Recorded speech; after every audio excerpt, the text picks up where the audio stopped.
کی ہے اور ہمیں خیر اور شر سب بتائے ہوئے ہیں، اچھائی کیا ہے برائی کیا ہے، یہ ہماری طبع میں بھی رکھی گئی ہے، انبیاء علیہ السلام کے ذریعے، کتب کے ذریعے، صحائف کے ذریعے، صالحین کے ذریعے، یہ سب کچھ ہمارے سامنے کھول کے رکھ دیا گیا ہے۔ اِنَّا هَدَيْنَاهُ السَّبِيلَ اِمَّا شَاكِرًا وَإِمَّا كَفُورًا، ہم نے تمہیں دونوں راہیں دکھا دی ہیں، اب تمہاری مرضی ہے کہ تم کس راستے پہ چلو۔ دنیا کے اوپر تم کو اس نے فری ہینڈ دیا ہے، تم اگر بائیں راستے پہ چلنا چاہو تو وہ روکتا نہیں ہے، لیکن اس کی منشا یہ ہے کہ تم جو ہے وہ سبیل یمین پہ، دائیں راستے پہ چلو، اور وہ جنت کی راہیں ہیں۔ لیکن بہرحال اگر تم غلط راہوں پہ چلنا چاہو تو چل سکتے ہو، تو دنیا کے اوپر تمہیں تمہارا اختیار ہے، اور اختیار کی وجہ سے ہی سوال ہوگا۔ جس کا اختیار نہیں اس کو سوال نہیں ہوگا۔ جو شخص ذہنی طور پہ معذور ہے اس سے سوال نہیں ہوگا، اس لیے کہ اس کو پتہ ہی نہیں ہے، سوال تو عاقل سے ہوگا۔ تو اس لیے یہ اختیار ہے، اور تمہیں بتا دیا گیا ہے کہ خیر کیا ہے یا شر کیا ہے۔ اچھا، تو عمر کے بارے میں تم سے سب سے پہلا سوال کیا جائے گا کہ عمر کہاں گزاری ہے۔ عمر کے ایک ایک لمحے کا تم سے سوال کیا جائے گا، چاہے وہ بڑھاپا ہے، وہ عمر کے لمحے چاہے جوانی کے ہیں۔ اور ایک حدیث میں جوانی کا الگ ذکر کیا گیا، جس طرح یہی حدیث جو میں نے آپ کے سامنے رکھی، یہ حضرت معاذ بن جبل رضی اللہ تعالیٰ عنہ سے، کہ تمہاری عمر کے بارے میں تم سے سوال کیا جائے گا۔ اور دوسرا ارشاد فرمائے ان شبابہ فیما ابلاہ، جوانی کے بارے میں پوچھا جائے گا کہ جوانی کہاں بسر ہوئی۔ بعض نے یہاں ان جسدہ فیما ابلاہ، ابن حبان نے اور امام ترمذی نے جو حدیث روایت کی ہے اس میں یہ لفظ بیان کیے ہیں کہ جسم کے بارے میں سوال ہوگا، یعنی جسم کے ایک ایک عضو سے پوچھا جائے گا۔ تم سے پوچھا جائے گا تمہارے ہاتھوں نے کیا کیا، تمہاری آنکھوں نے کیا کیا، تمہارے کان کیا سنتے رہے، تمہاری زبان کیا بولتی رہی، تمہارے قدم اٹھ کے کن راہوں کا سفر کرتے رہے، تمہارے ایک ایک عضو بدن کے بارے میں تم سے پوچھا جائے گا۔ تو وہاں جسم کا لفظ ہے، اور اس حدیث کے اندر شباب کا، جوانی کا ذکر ہے، عمر کا ذکر بھی ہے اور جوانی کا ذکر بھی ہے۔ تو جب عمر کے بارے میں پوچھ لیا گیا تھا تو پھر جوانی کا الگ سے کیوں پوچھا گیا؟ تو کہا کہ جو جوانی ہے یہ عمر کا خلاصہ ہے، اور عمومی طور پہ گناہ کی زندگی جوانی کی زندگی ہوتی ہے، اور جس نے جوانی کو سنبھال لیا اس کا بڑھاپا بھی خوبصورت ہو گیا، اور جو جوانی کو سنبھال نہ سکا تو اس کے پلے پھر باقی بچا ہی کیا۔ اسی لیے ارشاد فرمایا گیا کہ وَشَابٌ نَشَأَ فِي عِبَادَةِ اللَّهِ، وہ جوان جس کی جوانی اللہ کی عبادت میں گزرتی ہے، کل قیامت کے دن جب کوئی سایہ نہیں ہوگا اللہ اس جوان کو اپنے عرش کا ٹھنڈا سایہ عطا فرمائے گا۔ تو جوانی کو سنبھال کے رکھنا، کہتے جوانی مستانی ہوتی ہے، یہ شباب کے لمحے آوارگی کے لمحے ہوتے ہیں، انسان کنٹرول نہیں کر پاتا، لیکن اگر اللہ کا خوف اس کے سینے میں ہو، اس کی محبت اس کے رگو ریشہ میں محو نفوذ ہو، تو پھر جوانی میں توبہ کرنے والے اور جوانی میں اللہ کی رضا جوئی کے لیے کوشاں ہونے والے اللہ کی خاص رحمتوں اور کرم نوازیوں سے مالا مال ہوتے ہیں۔ ایک روایت میں آتا ہے ان اللہ یحب الشاب التائب، اللہ تعالیٰ جل شانہ توبہ کرنے والے جوان سے بہت زیادہ محبت فرماتا ہے۔ بڑھاپے میں بھی توبہ نصیب ہو جائے تو بڑی بات ہے، ورنہ ایسے لوگ بھی ہوتے ہیں کہ بوڑھے بھی ہو جاتے ہیں اور بدکاریاں نہیں چھوڑتے، گناہ نہیں چھوڑتے۔ میاں صاحب نے شاید ایسے لوگوں کو ہی کہا تھا کہ ہڈیاں کمبن گوڈے کھڑکن تے اڑ گیا لک تیرا، اجے بھی بدیوں باز نہ آئوں جیو مرد دلیرا، کیا جرت ہے تیری، فما اصبرہم علی النار۔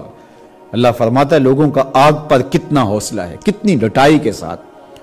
بڑھاپا ہو جاتا ہے، داڑھی سفید ہو جاتی ہے، شیخ سعدی فرماتے ہیں کہ تیری داڑھی تیرے بعد عزیزت گزشت، مزاج تو از حال طفلی نہ گشت، کہا تیری 40 سال عمر بیت گئی لیکن بچپنے والی حالت تیری ابھی بھی نہیں گئی، ابھی وہ پنجابی میں کہتے ہیں کہ نانا بن گیا پر دانا نہ بنا۔ تو بڑھاپا بھی ہو جاتا ہے لیکن اس کے باوجود کچھ لوگ بدلتے نہیں ہیں۔ اور جنہوں نے بدلنا ہوتا ہے وہ بچپن میں ہی صالحیت کی راہوں کے مسافر ہوتے ہیں، اور جوانی میں تو جو نیک راہوں کا مسافر ہوتا ہے وہ اللہ کا محبوب ہوتا ہے۔ نیک شخص جب نوجوان شخص جب توبہ کرتا ہے، خوشی سے اللہ کا عرش بھی جھومنے لگتا ہے، فرشتے بھی آفریں آفریں کرنے لگتے ہیں، یہ کون شخص ہے؟ تو جوانی کی توبہ اللہ کو بہت محبوب ہے۔ تو کہا کہ یہ پوچھا جائے گا کہ تو نے جوانی کیسے گزاری۔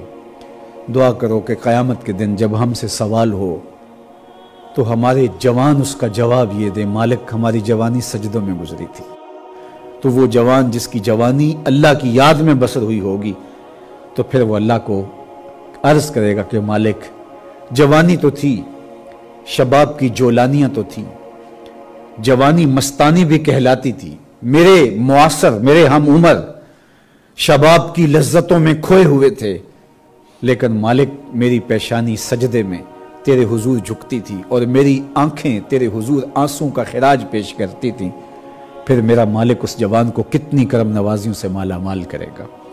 جوانوں کو جو اس وقت میرے مخاطبین ہیں، میں کہوں گا کہ اپنی جوانی کو اتنا ستھرا اور پاکیزہ بنا لو کہ کل حشر کے دن شرمندگی نہ ہو کہ جوانی کو تو ہم سنبھال نہیں سکے، ہم دیوانے ہو گئے تھے، ہماری خواہشات بے قابو ہو گئے تھی، ہم اپنی عصمت کے جوہر کو محفوظ نہ رکھ پائے، ہماری نظروں سے حیا اور شرم کا جوہر اٹھتے، اس لیے جوانی تیری محبتوں کے سائے میں بسر ہوئی۔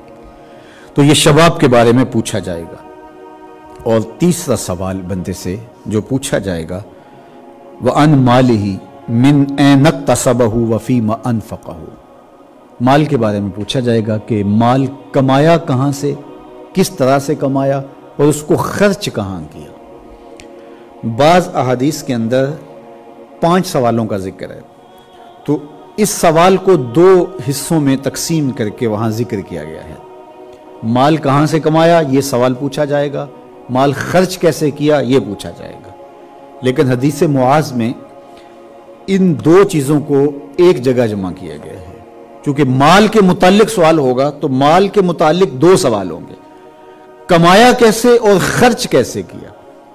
یعنی مال کا کمانا عمومی طور پہ ہم اس پہ تو زور دے دیتے ہیں کہ مال حلال ذریعے سے کمانا چاہیے، کسی سے زیادتی نہیں کرنی چاہیے، جھوٹی قسم سے مال نہیں کمانا چاہیے، کسی کو دھوکہ دے کے مال نہیں کمانا چاہیے، مال کمانے کے ذرائع اچھے ہونے چاہیے، یہ اس پر تو ہم توجہ دیتے ہیں۔ لیکن سوال یہ بھی ہوگا کہ صرف یہ مسئلہ نہیں ہے کہ تم نے کمایا کیسے، یہ بھی مسئلہ ہے کہ تم نے مال کو خرچ کہاں کیا، مصرف کیا تھے اس کے، فضول خرچی میں اسراف میں تو وہ مال حلال کی کمائی تم نے ضائع تو نہیں کرتی۔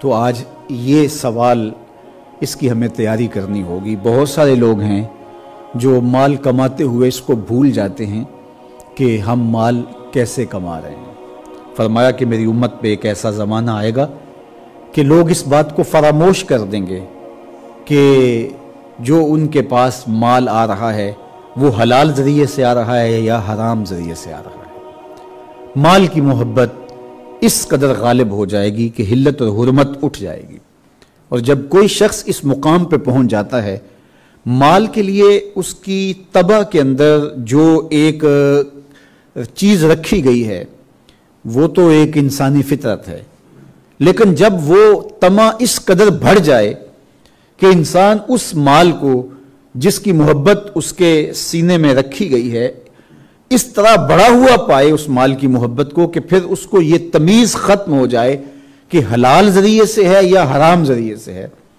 تو پھر سمجھو کہ اس نے قیامت کے دن اللہ کے حضور اس سوال کی جواب دہی اور اس سوال کے حوالے سے جو اس سے پوچھا جائے گا اس میں سخت شرمندگی کا اہتمام کر لیا ہے، سخت رسوا ہوگا اس دن۔ تو ہر صورت کے اندر وہ ذرائع اختیار ہمیں کرنے ہوں گے جو حلال ہیں، بلکہ مال کمانا چاہیے، حلال ذرائع اختیار کرنے چاہیے، بلکہ ہمیں اقدار کو بھی نہیں چھوڑنا چاہیے۔ بعض کا تو ہوتا حلال ہے لیکن اس میں خست اور کمینگی آ جاتی ہے، اس کو حاصل کرتے ہوئے انسان چھچھورا بن جاتا ہے، اپنے وقار کو بھی مجروح نہیں ہونے دینا چاہیے۔ جو اقدار عالیہ ہیں، اچھے اخلاق ہیں، ان سے بھی ہٹ کر کے کہ مال کی محبت اتنی ہو جائے کہ تم اخلاقیات کی قربانی دے دو، مال کی محبت ہو جائے کہ تم اقدار کی قربانی دے دو، کماتے تو تم حلال ہو لیکن تم اقدار کو ضائع کر رہے ہو، تم اخلاقیات کی قربانی دے رہے ہو، تم چھچھورے بن گئے ہو. تو یہ بھی طریقہ کار ہمیں ہمارے دین نے جو ہے وہ اس سے بھی منع کیا ہے کہ تم اپنی حفاظت کرو، اپنی آبرو کو لٹنے نہ دو اور اقدار کی قربانی کبھی نہ دینا. ایک صحابی گھوڑا خریدنے گیا کسی سے، تو اس نے اس کی قیمت پوچھی تو اس نے کہا کہ اس کی قیمت اتنی ہے، 500 روپے اس نے فرض کرو بتائے. تو کہا کہ یہ گھوڑا تو جس نسل سے ہے اور جو اس کی صورتحال ہے یہ تو اتنا سستا نہیں لگتا. تو اس نے کہا کہ جناب ہے تو یہ گھوڑا قیمتی لیکن میری کوئی مجبوری ہے، تو میں اس مجبوری کی وجہ سے اس کو سستا فروخت کر رہا ہوں. تو صحابی نے کہا نہیں، جو اس کی قیمت ہے میں اس قیمت کے مطابق تم سے لوں گا، کہ ہمارے آقا و مولا نے ہمیں مال خریدنے کا کہا ہے، لوگوں کی مجبوریاں خریدنے کا نہیں کہا. اور آج ہمارے کاروبار میں کیا چلتا ہے کہ یہ پلاٹ ہے، اس کی قیمت تو 50 لاکھ روپے ہے لیکن اس نے بیٹیوں کی شادی کرنی ہے، اس کی مجبوری ہے، تو وہ 40 لاکھ میں بیچ رہے ہیں. اس کی کوئی اور مجبوری ہے، وہ قرض تلے پھنس گیا ہے، دب گیا قرض تلے، اس لیے یہ 40 لاکھ روپے کا بیچ رہا ہے. تو وہ بھی کہ اچھا وہ مجبور ہے تو ٹھیک ہے ابھی میرے نام کر دو. تو بیچنے والا بھی اس کی مجبوری بتا رہا ہے اور فخر سے بتا رہا ہے، اور جو خریدنے والا ہے وہ بھی اس مجبوری پر کہتا ہے بس دیر نہ کرو، ڈن میری طرف سے. مجبوری کیا ہے؟ اس کی بیٹیاں جوان ہیں اور اس کے پاس ایک ہی پلاٹ ہے اور اس نے یہ بیچ کر کے بیٹیوں کی شادی کرنی ہے. اور جو مجبوری خرید رہا ہے اور مجبوریوں کی سودے بازی کروا رہا ہے وہ ارب پتی ہے، کروڑ پتی ہے. تو اس کو برا بھی نہیں سمجھا جاتا، اور اس کو ہمارے معاشرے کے اندر تو کھلے بندوں کہا جاتا ہے. یہ ایک طریقہ ہے، ایک فن قرار پایا ہے مال بیچنے کا.